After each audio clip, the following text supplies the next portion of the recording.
Hello, hello, and welcome to the Online Acting Studio podcast. My name is Jeff Witzke, and I'm a faculty member and acting coach and all-around slayer of dragons at John Rosenfeld Studios here in Los Angeles, and I am with... John Rosenfeld. Hey. Yes, I am John Rosenfeld. And I have known you for how long now? It's got to be, say, 16, 17 years, maybe more. Yeah. Yeah. It's been a while.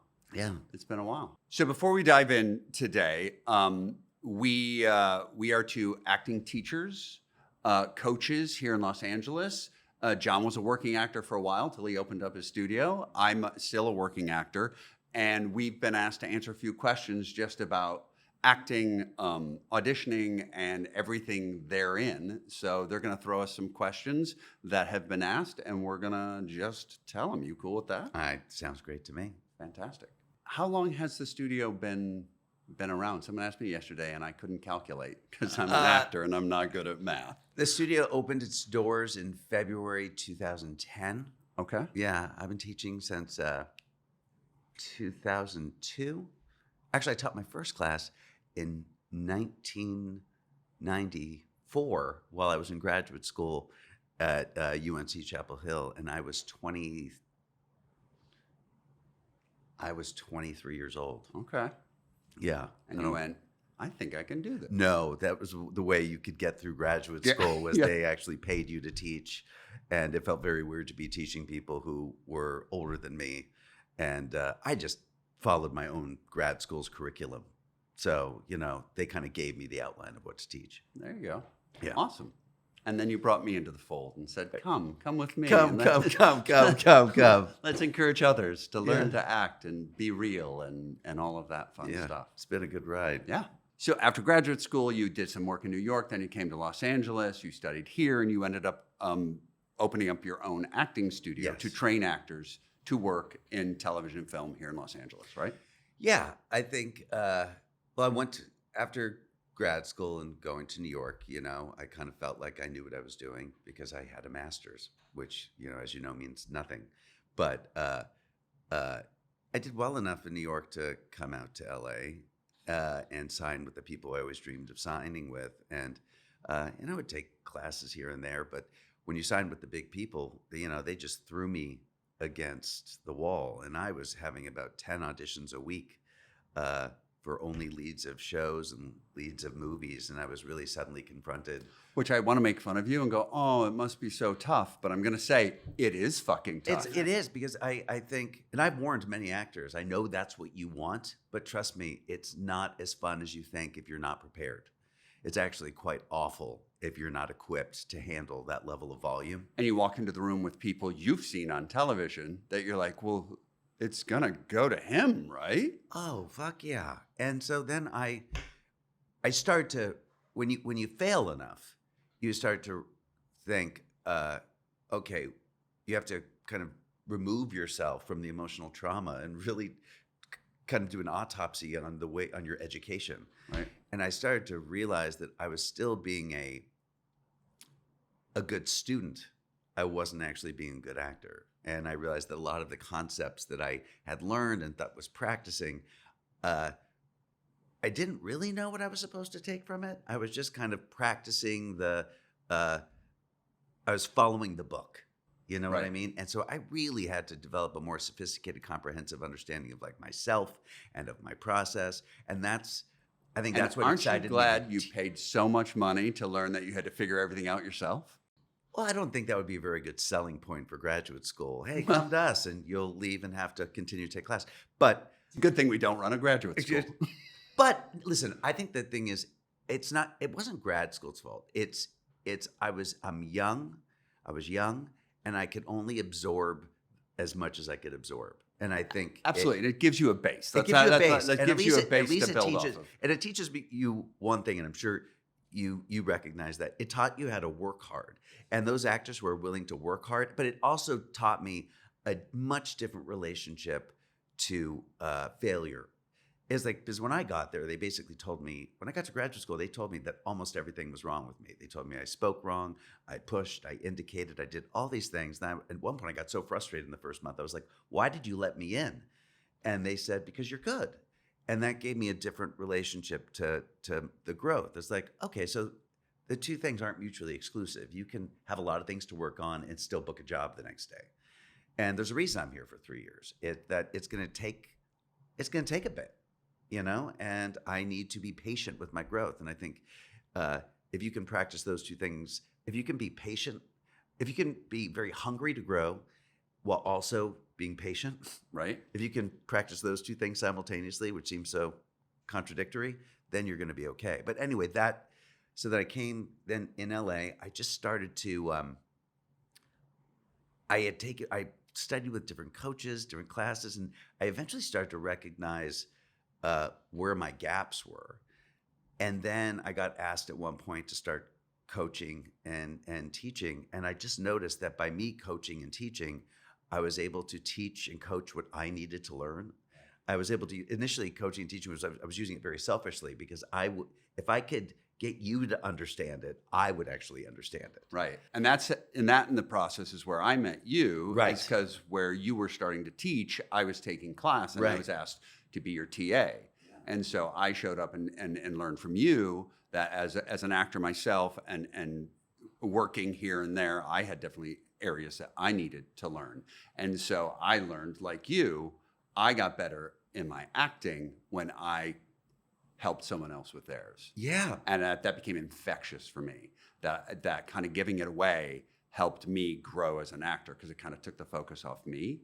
And I think is similar to what you're saying 100%. Is you were teaching what you needed to learn. And I had a lot I needed to learn. You know, I once heard Meryl Streep say, I don't think I'd be able to, I don't know what I teach. I don't know if I could teach. And I think maybe things came a little more naturally to her. But I had a lot of obstacles I had to overcome. Right. And I think that just helped me be able to identify what people needed to work on or were missing because I had to overcome so many of those things. And then it also, I think, from the graduate school experience, and experiencing all these different methodologies, I just started to recognize that so many actors in each of these places were so busy trying to execute what the teacher was telling them, they still weren't really having their own process. Right. And so I really became consumed with the idea of like, God, it'd be great if you didn't have to struggle with the things that I did. You know, if we can shorten that frustration period or that hitting your head against the wall, it's very rewarding. When teaching an acting class and when an actor comes to class, there's definitely stuff there's baggage we carry in with us, right? As human beings, we all carry baggage. And so as we're exploring our acting and in a class, when do we know when it's time to work on some of us? When is it time to do some inner work that ends up becoming outer work? I don't know if that makes any sense, but how does that, in your mind, relate to what we do in our acting and instruction of therein? I think everything.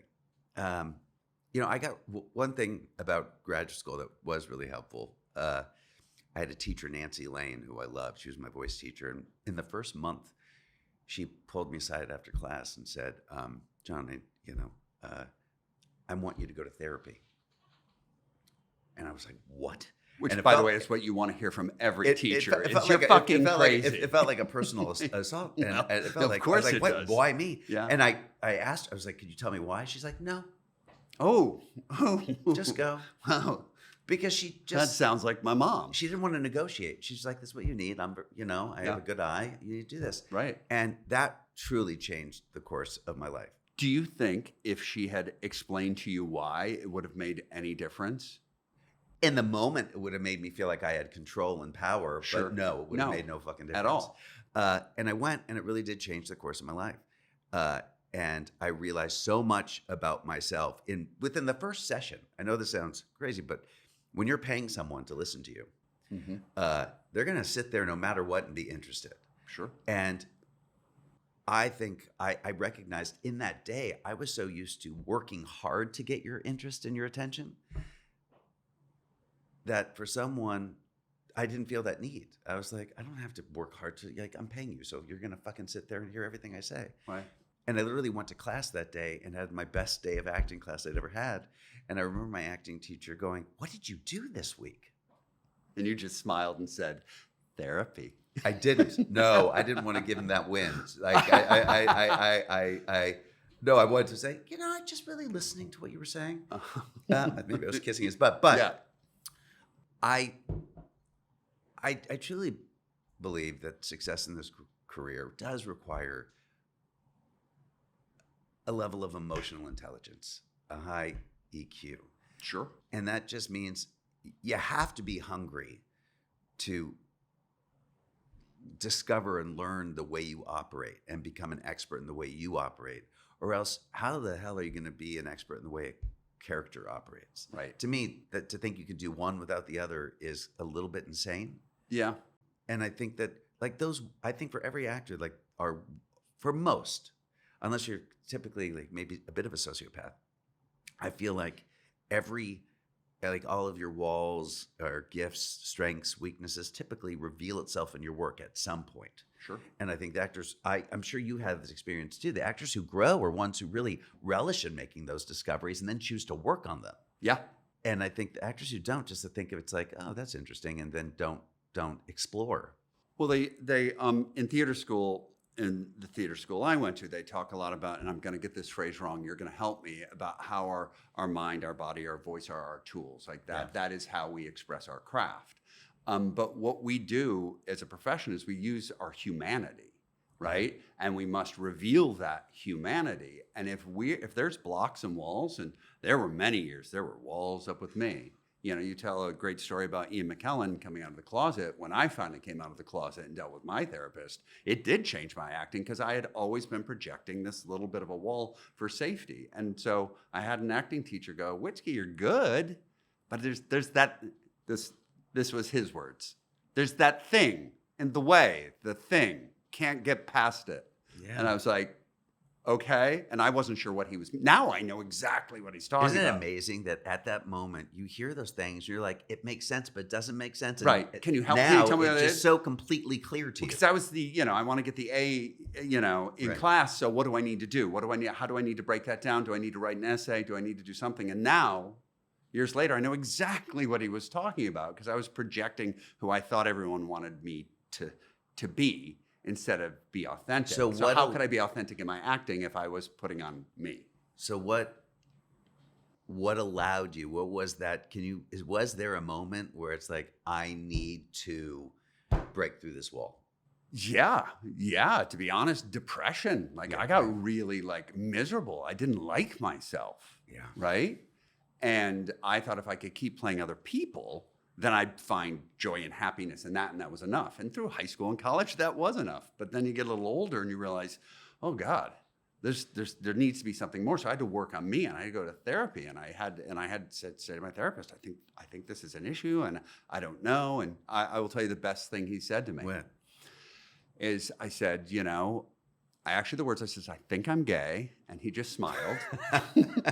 He's like, okay.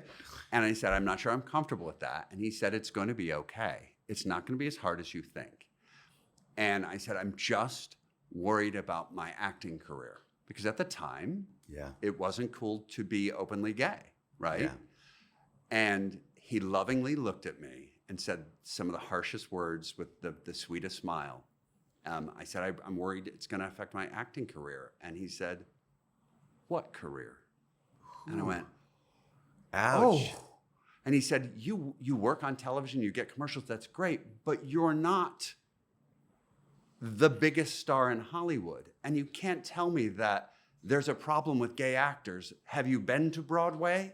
Right. And I said, but he's like, no, that's something you're holding on to that you don't need to. And I'm going to let you hold on to it for 2 more weeks. And then I'm going to help you let go of that and accept you. And I love what you said. You said, I didn't like myself. Yeah. And I feel that at some point we're willing to break through those walls when we get so sick of our own shit. Yeah. And I think you got to get sick of your own shit, sick of the excuses, sick of the habits, sick of okay, because clearly all our habits have, initially, they serve us. Yeah, they protect us, they serve us. But then at some point, it ceases to serve. Yeah. And I think that level of just curiosity about self. Just the other day, I had an actor where it was really interesting.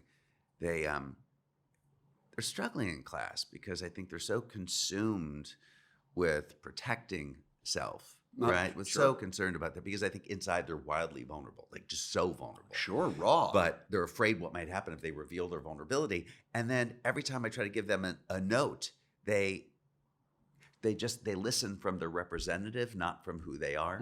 It's like, yes, yeah, John. And the problem is, then all of a sudden they're listening from the representative. Then they're trying to go back into being authentic. And to from translate the character's point of view, there's too many characters up there. Correct. I just need someone who's hungry to tell a story and allow yourself to feel frustration, anger. I just want you to be present and moment to moment. But anyway, I think at least what I enjoy about talking to this actor is they are hungry to figure it out. They're hungry to figure out how to navigate that vulnerability. And I think that when we talk about this career in general, the only way to survive it is it requires constant maintenance of self and of your humanity. And at the end of the day, acting is about empathy, right? How can I put my feet in the shoes of another human being and then find out where that character exists within me? Do you know what I mean? Yeah. And I think that means you have to get more conversive with different sides of yourself. And so I think, we all know that this career is challenging. And why is it challenging? Because you're spending a lot of energy, a lot of time. Like if you're a doctor, you're getting paid for your work. But for you and I to sit and rehearse something, it's about our enjoyment of that moment, but we're not getting paid for that moment. Right. Right? And wondering where's the payoff for this moment. Right. And it might be that night in class, and it may not be for 6 months down the line. And then you question, is it worth it? And then actors start to tell themselves stories. Right. Like during this writer's strike, some actors are going to begin to tell themselves stories. Oh my God, it's going to be shut down forever. And then you start to catastrophize. Right. So I think if anything, the more you become, I think for every actor to make this a lifelong career, it requires in just staying curious and I think if anything, it requires a lot of trial and error, and also making sure you have a really wonderful community that actually allows you to not feel so alone in it all. Which is so great because I think, look, there's a lot of acting studios, there's a lot of theater programs, grad schools, and all that stuff that all have different approaches. But I think one of the things at your studio that we focus on is this is all stuff we need to work on. Mm-hmm. But we're not going to work on that in class. You are not a trained therapist who's going to have therapy in class in front of everyone else. Our goal is not to tear you down. We're going to help you. We're going to point out some stuff where there's blockage that you can then take and get some help from a professional. But I've sat through acting classes that focus on one person who slightly gets torn down, and it's not fun to sit there and watch. And I'm like, what am I doing here? And I just think that's one of the things is we like to encourage it and show it and go, here's some areas, and then say, go deal with that. Yeah, I mean, we'll support it. I think that those traumatizing acting classes are from like a bygone era. I know they still exist. Yeah. But I do believe, listen, I will challenge you, but I know that your struggles, like I don't take them personally. Yeah. And I think when teachers begin to take it personally, like you're doing this to me, Right. You're not doing anything to me. You're doing it to yourself. So what I'll say is like, if you're not doing the work, I'll say you're not doing the work.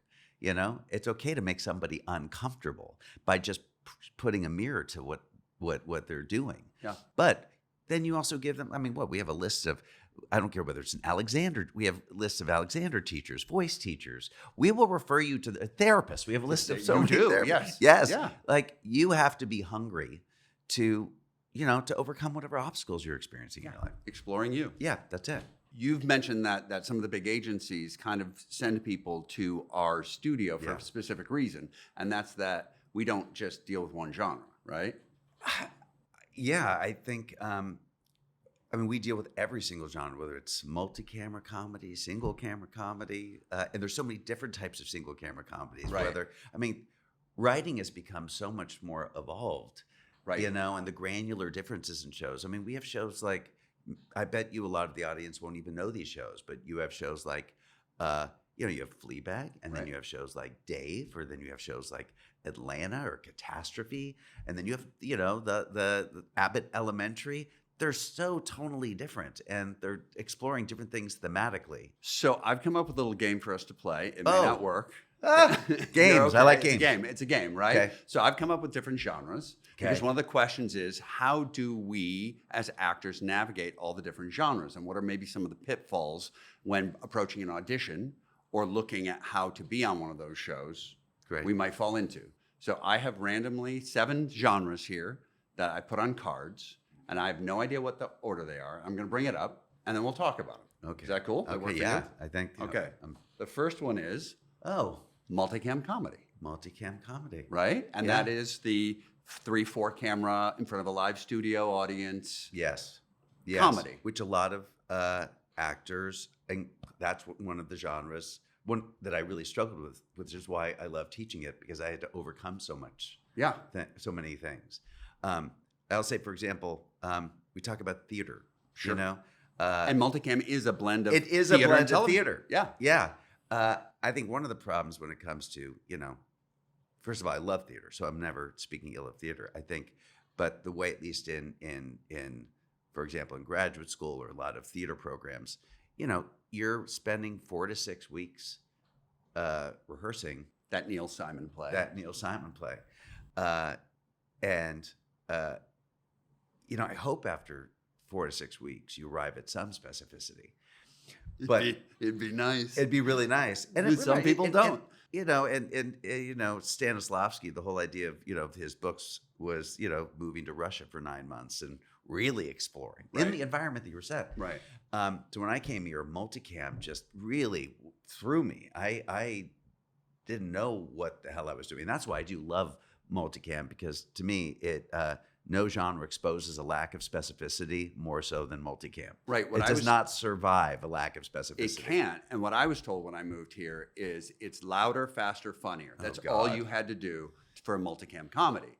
Turns out I was louder, faster, and not funny. And not funny. at all. I was not booking them. And for me, I think what the hint of that genre literally goes back to the history of some vaudevillian and comedians. There's a That setup was the and a genesis. punch. Yeah, that's the genesis. It's a Yeah. setup and a punch.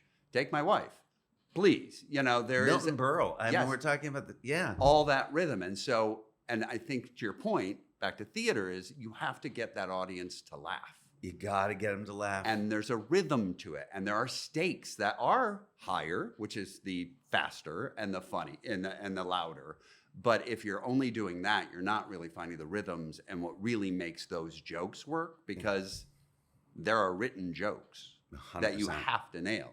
Because if you don't, not funny. It's not funny. And, going back to, you reverse vaudevillian times, but then you go into like in the 70s where we had shows like, the great Norman Lear created, All in the All in the Family. Family. And they were exploring, and One Day at a Time, Yes. 80s. Maude. Good Times. Good the first Times, father killed on, in the show. John Amos. Yeah. The world was as it is now, going through a lot, and they were using, how can we honor that while also bringing you laughter? Right. Yeah. So it's also important to look at a Multicam contextually, as far as like when was it created. Sure. But there's both a lot of funny moments, but also really human ones where you are crying. Yes, and if As you well. don't have the human moments, like we Yeah. all saw the special episode of Blossom, but but if you don't have the humanity, then you don't find the humor, and then it's sketch, then it's silly, then it's Monty Python, Saturday Night Live silliness, Right. and so you have to have that humanity. Yeah, and I think that, and then when it moved on to when we arrived at like Friends and Will and Grace. Yep. I think those were brilliant performers.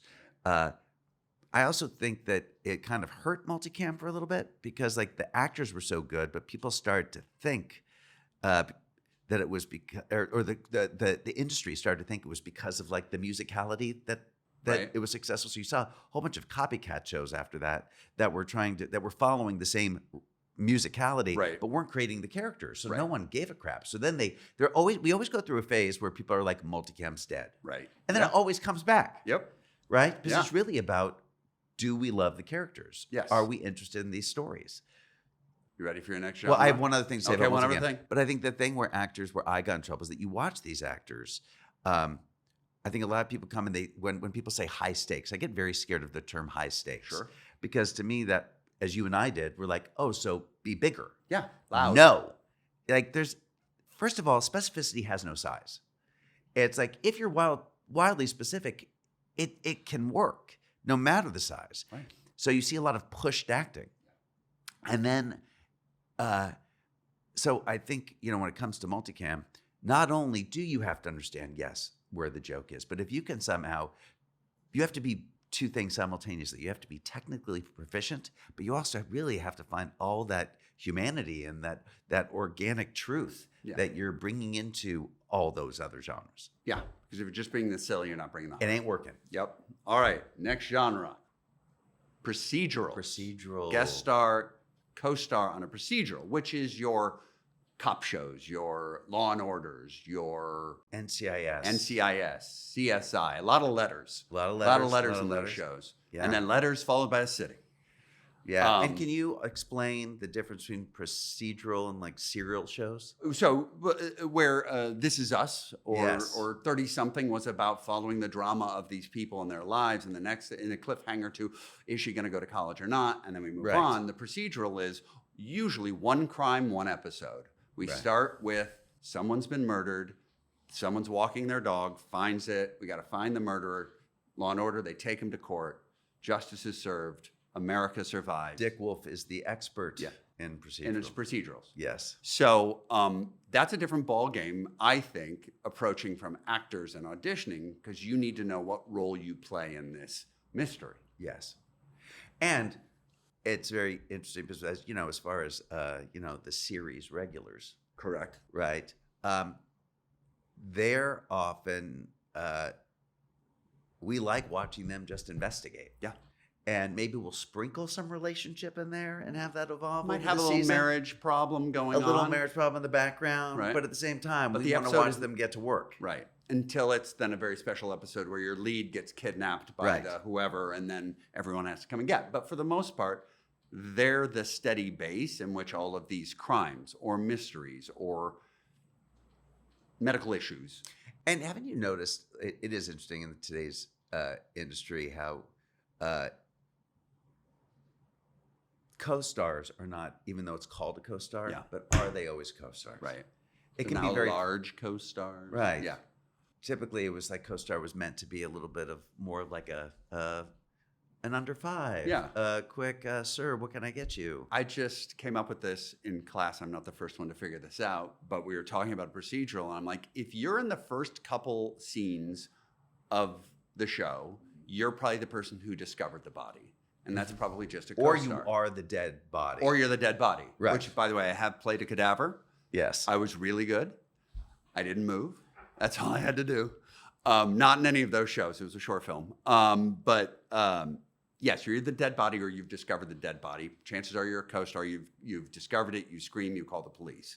And then I was like, if you're in the next few scenes, you're probably the witness of, I saw a guy in the woods yesterday. And then you've got to know that you're leading the information to lead the investigators down the road. If you're scene 10, 12, or 13 and you're in the investigation room, chances are they think you did it. But it speaks to something interesting because just a couple of weeks ago, a client of mine booked the lead of the season finale of a Law and Order show. Right.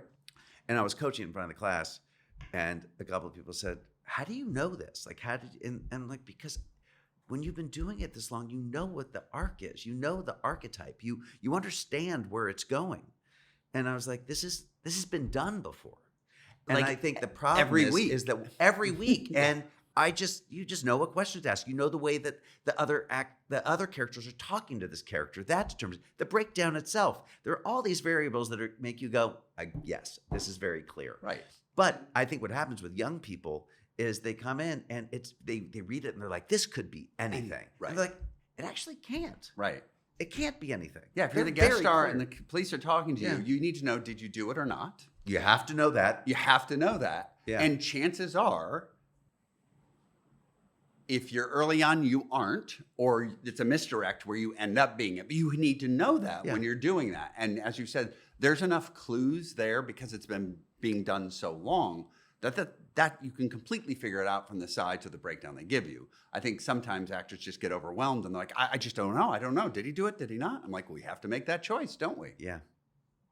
In all of that, you know, if these stories have been told, how do people get better at figuring it out? I can't tell you how frustrated I was when I came out here and I'm like, I don't know what this is. But I've basically been doing this every single day for 3 decades, you know, and reading sides and reading scripts. So it's all about collecting data and watching shows. And I think actors need to be hungry to be current. And that means, yes, read as many scripts as humanly possible. Watch all of these shows consistently. I know that feels like a lot of work, but hopefully, I mean, this is your career. I think there's truly no excuse if you want to be an auditioning actor, auditioning for these shows. As Matt Damon said, you got to know what movie you're in. Yeah. So you got to know what show you're in. And back in our day, and I'll say this, our day is I was setting my VCR to record these shows, so I knew what this show was. 100%. And TiVo was this magical thing. Yes. Oh my gosh, you didn't have to do it. And now you've got every streaming service, and maybe you can borrow your parents' There's password. clips of every show on YouTube. Clips of every show. So no actor should be walking into an audition not knowing what they're auditioning for. You know what's interesting is that when I was coming up, my favorite shows were ER. Yeah. Good show. 24. Great show. You know, great show. I liked CSI. Yep. So it's no coincidence that when I got opportunities to audition for those shows, I got those parts, partially because it didn't require, I already knew so many of the answers. I knew who I'd be interacting with. I knew my relationships to everybody. I was like, I know the function of this character.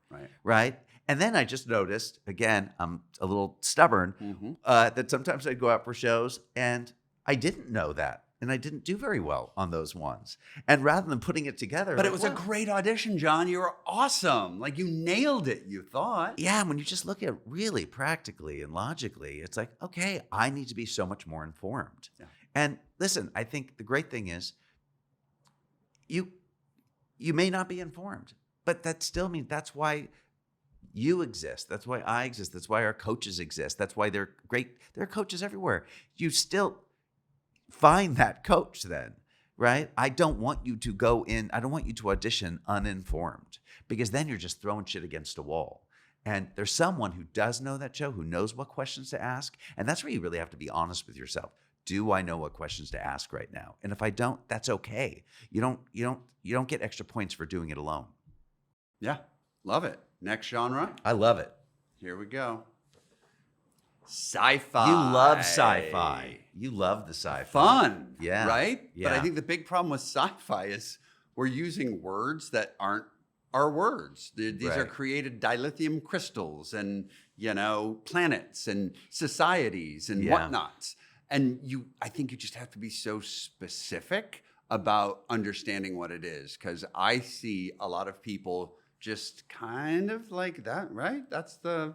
And look, this could be fantasy too, sci-fi fantasy. Whether it's the Lord of the Rings and you're speaking Tolkien-esque stuff, you gotta buy into it. You have to know the mythology behind it. I mean, what are some sci-fis for you? Like, let's think of some sci-fi shows. Out like right now the Picard series on Paramount Plus. I've done a couple of that Star Trek things. Trek things. Yeah. I think the Star Wars stuff is a whole different ball game, but I think there's a lot of those offshoots of sci-fi shows. You go into The Orville, which is Seth MacFarlane's comedy of it, which is kind of like the Tim what's the Galaxy Quest. Oh, I just watched that. Which That's is such a good movie. Such a great movie. But it's making fun of it, but you still have to understand the mythology. Right. And the verbiage. And I've always said sci-fi is a little bit, for me, like medical shows that I don't know what fibromyalgia is. I'm sorry, I don't. I learned to say it because I had to. But you've got to understand the construct and make it believable. And I notice a lot of people just want to skirt over like the weird words and just get to the words they like. But I think it's creating a world. That's what sci-fi does, is create worlds. And I think you need to honor and You have to lean live into authentically, and I think that the hard thing about that, even between like when you talk about legal procedurals, that. is it's almost like the you can all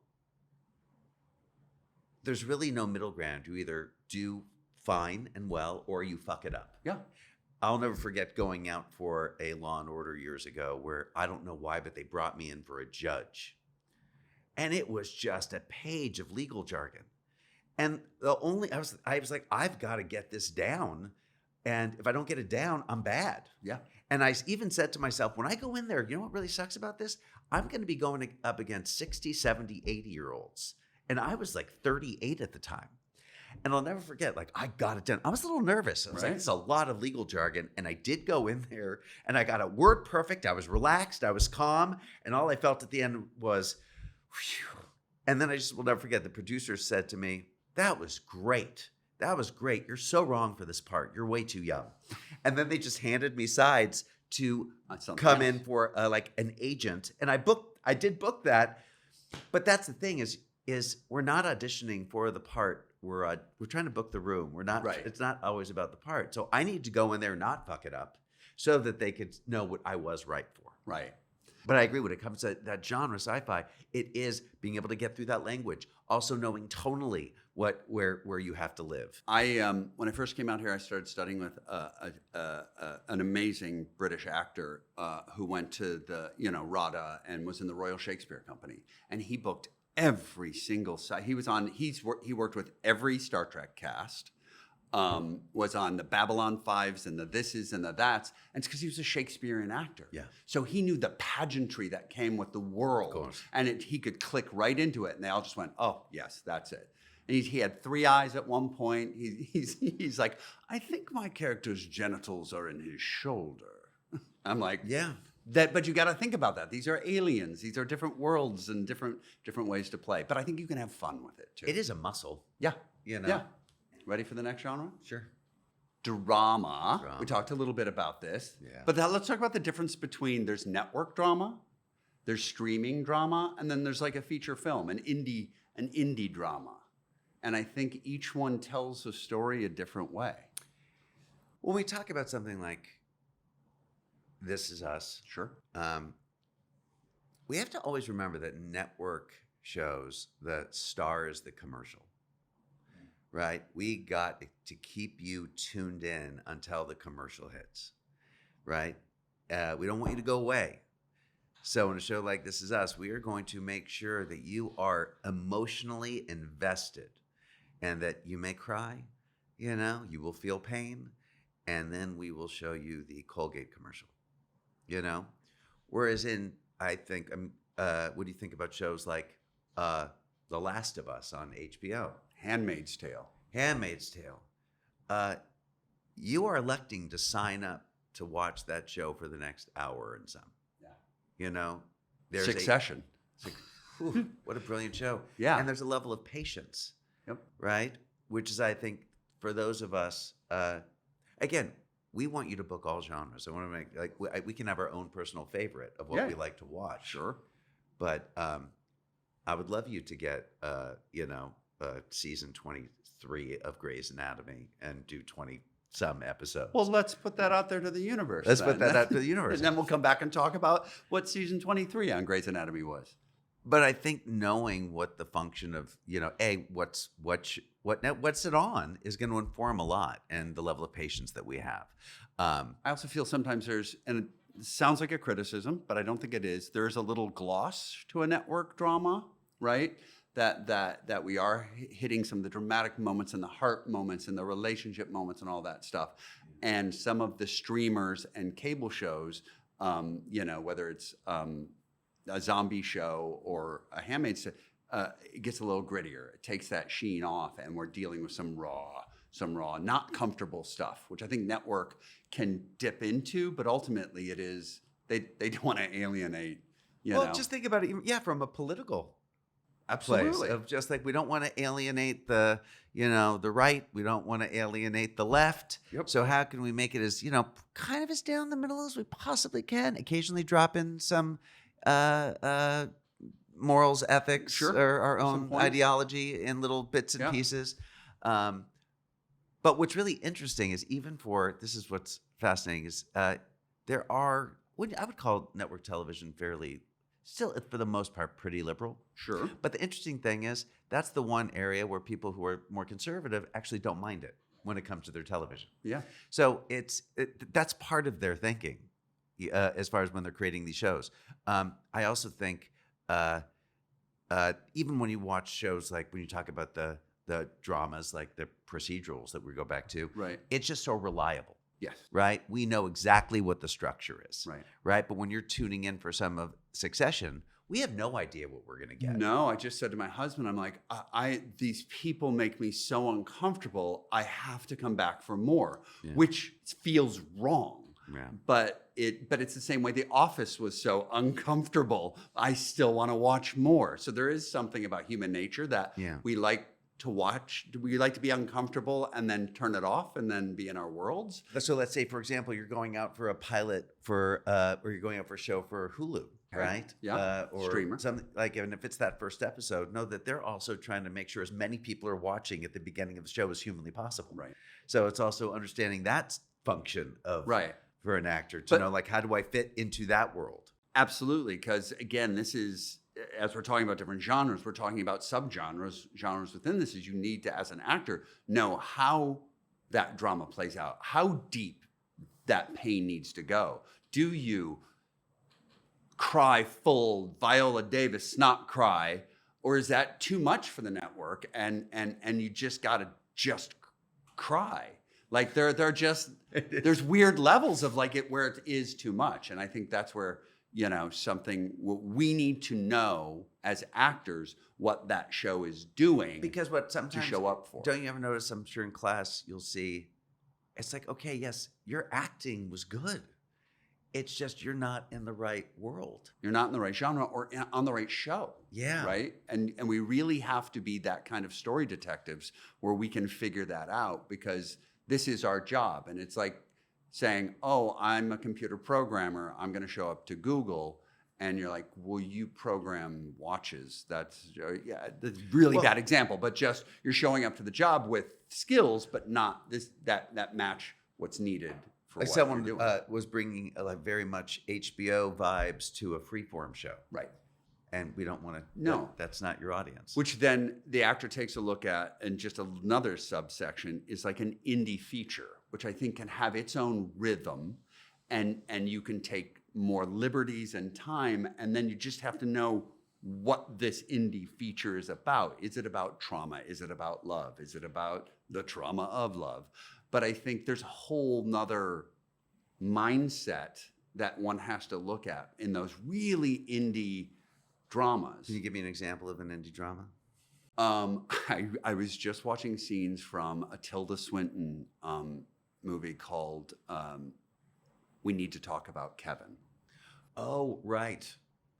Or Hereditary, right? I know that that's a horror, but that's just a very indie vibe. But just watching Very Tilda safe. Swinton order dinner in this We Need to Talk About Kevin is not how you would. I think she would order dinner on No. This Is Us, It's very or how thick she would with do it in The tension. Handmaid's Tale. Because You know what I mean? they're just heightening the tension. Correct, heightening the tension. Even heightening the way the it's tension. shot is like there's close up of her lips. Yeah. Like I don't know how many close up of lips there are on a network drama. There might be. People are going to write in. There's going to be a whole Twitter campaign that says Jeff does not understand the beauty of the shot of the lips. But it's just also a different process. It's a different set. It's a different. You show up and it's just a different mood and mode that television has to move at a pace. And what was that movie with Brie Larson, Short Term 12? I didn't see it, but yes. A lovely movie. It's just patient, very grounded. But there's no, and then you have film. Go back to Brie Larson, something like Coda. Correct. No, wait, is that Brie Larson? No, it's not Brie Larson. What's her name? I'm not remembering her name, but that's an interesting. That was an indie that got bought by Apple. Yeah. But like there's a warmth, there's Yeah. a sweetness, there's still a structure that you Yep. are aware of, Yep. and that doesn't really surprise you, but it's got a lot of good feels, Yeah. you know. And so we have to figure all this out to how we show up as It's an never actor. getting too dangerous. Correct. Yeah. Okay, only a couple more left. Let's go. We can do this. You Yeah. ready?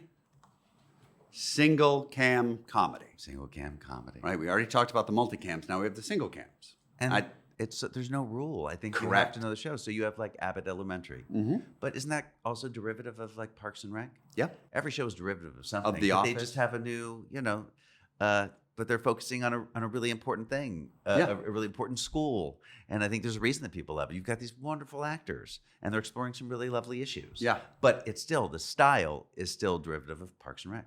Yeah. And then you've got like something like Kimmy Schmidt, which was crazy wackadoo, right? Insane. But still single camera. It's still a single camera. Like, remember Scrubs? That was higher stakes than Absolutely. multicam. So I think the challenge for actors when it comes to a single cam comedy is really understanding the rules of that show Yeah. and know that the comedy comes from the characters, not as much as we said with the multicam with the rhythm and the punchline and the joke. And single camera, this is very important. Like in multicam, there's a release. There's a laugh, right? Here we go. We're going to release the tension. Right. In single cam, it's all about escalating the tension. There is no release. So you're going to find your own place to laugh. Right. It's kind of like the Steve Martin, Andy Kaufman school of comedy. It's just like I'm not going to tell you when to laugh. Yeah. And so I think the hardest part is narrowing down where is that Right. funny? Is it the situation? Is it the character? Is it the drama? Is it just the aside?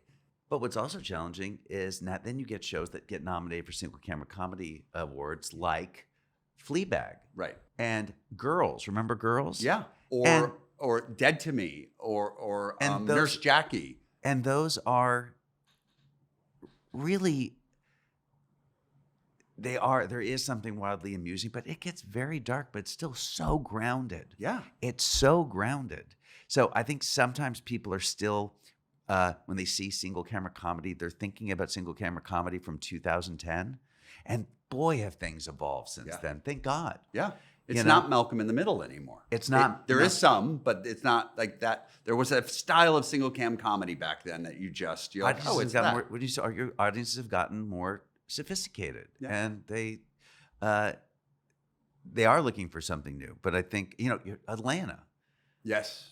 That, as we said earlier, that show Dave.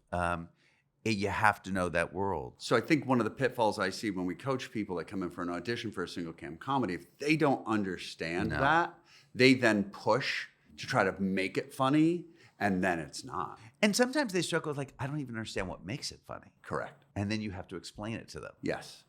Which is sometimes hard because I think this is why it's funny, but that's just my opinion. I don't know what the writer wrote, but I think we get really good at understanding some of the nuance. Yeah. And that's by watching TV and reading these scripts and all that stuff to And understand. building a taste. Yeah. And also having your own sense of humor. Yeah. It's just, it can be mind-boggling too. But especially single cam comedy, I think actors can't approach as one size fits all because you really got to really get into what that is. And occasionally you'll get a show where you don't have a history of those writers. Right. And like, I'll never forget when I was coaching the pilot of It's Always Sunny in Philadelphia. And it was interesting is one of the people who was on the show was actually in my class, like who eventually was on the show. And I really hadn't seen anything like this. So I was a little confused tonally about what was going on. And then when you actually watched it, and that doesn't happen that often. When it happens, like there's a couple of shows. Do you remember Pushing Daisies? Yes. That was one of those shows when I was get sides for them. Like, and they called it a Amelie meets Chocolat or something. And I was like, what the fuck does that mean? Yeah. And I just was, and I was like, I don't know what this is. But when I saw it, I was like, yeah, that makes so much sense. Yep. And what's interesting, I once had a fellow coach call me into a room and go, what do you think of this? I'm working with this actor on Pushing Daisies. I was like, well, that's not it. And they're like, well, what is it? I go, I don't know, but I know it's not that. So I knew what it wasn't. I didn't know what it was. Right. So that's going to happen occasionally. Absolutely. All right, our last one. Yes. Our last card. Soap operas. Oh, soap opera. Well, which again, I think a lot of people are like, oh, soaps, but they're the hardest working actors in our No, business. it's great. It's 30 pages a day, usually 1 or 2 takes. So when people get soap sides, I think they know it's more dramatic. Right. I think they just don't know how far to go. And I think soaps have also evolved over the past decade where it's not as much as My Evil Twin Brother, who's been on the remote island, has kidnapped me. It's grounded. It's grounded. It's very grounded. I think the main thing about soaps is typically your character has a secret. Mm-hmm. Your character has a secret. By the end of the scene, the secret will be revealed. You know? Yeah. And as long as you know what that secret is, and then and you're revealing it. And I think there's also a little bit of just recognizing that soap is one of those things where you can watch with the sound off and just have an idea of what's going on. Right. Right? Because the whole idea of soap opera initially is for people who stayed at home and they can do their chores and all of that. Right. And I can still watch and be able to, oh, he's in love with her. Oh, he hates her. Right? Yeah. We're not, and that's not at all diminishing what they're doing. But wouldn't you argue, have you noticed that sometimes someone who's been on a soap, acting wise, then it's a little, sometimes it's a struggle for them to transition into other genres? Yeah. Because I think the other thing with soaps too is you can also watch it, you can also listen to it while doing the chores, and people are repeating their love for someone over and over and over again. It's the same beat for a long time. Yes, and they realize, how do I switch that up? How do I make that different? And it's like, oh no, you just keep leaning into love. I love her. And you're like, aren't I being repetitive? You're like, but that's the nature of the show. Is it does, like, you are expressing, usually everyone says exactly how they're feeling on a soap opera. Yeah. You know, except their secret. You know? So yeah. it's just and to just know that I do think that the actors just have to recognize that it is surviving that 30-some pages. Yep. Do you know what I mean? Yes. And we just got to know that you can stay connected and stay in the moment, you know, and make sure that we're not doing it in more than 1 or 2 takes. Don't Tom, break. I'm your mother. I know. Yeah. Great. Stay connected. Great. So that's all the cards we have. That is our genres, and that is the end of this episode of the podcast. I've had a good time. Have you had a good time? I've had a good time. I think one of the great things is I think we both believe, and tell me if you think wrong, that these are just our opinions. Like, I don't believe in gurus, and no one knows anyone, and anyone can come and could counterpoint any of this. But what we really like to say to people is, you're getting my years of experience and your years of experience, and I'm just expressing my opinion. I get really sometimes creeped out watching people like pontificate about acting. But I love hearing Anthony Hopkins talk about acting because he's amazing. Yeah, I mean, I think it's important not to put anybody on a pedestal. You know what I mean? Sometimes it's just opportunity that got them there, but I do think it's really, you know, I think everyone should find muses. Like, I have so many muses. Like, there's so many people that love, but but no guru stuff. And I will say, for any actor out there, any actor that's really worried about making their teacher happy, you know what I mean? Yeah. You got to switch. You got to not study there, because at the end of the day, it's about really your own experience. And if you're putting any teacher on that type of pedestal, you're kind of fucked. You know? What a great way to end. You're fucked. You're fucked. No, but that's a great point. So, yeah, again, our own journeys. Yeah.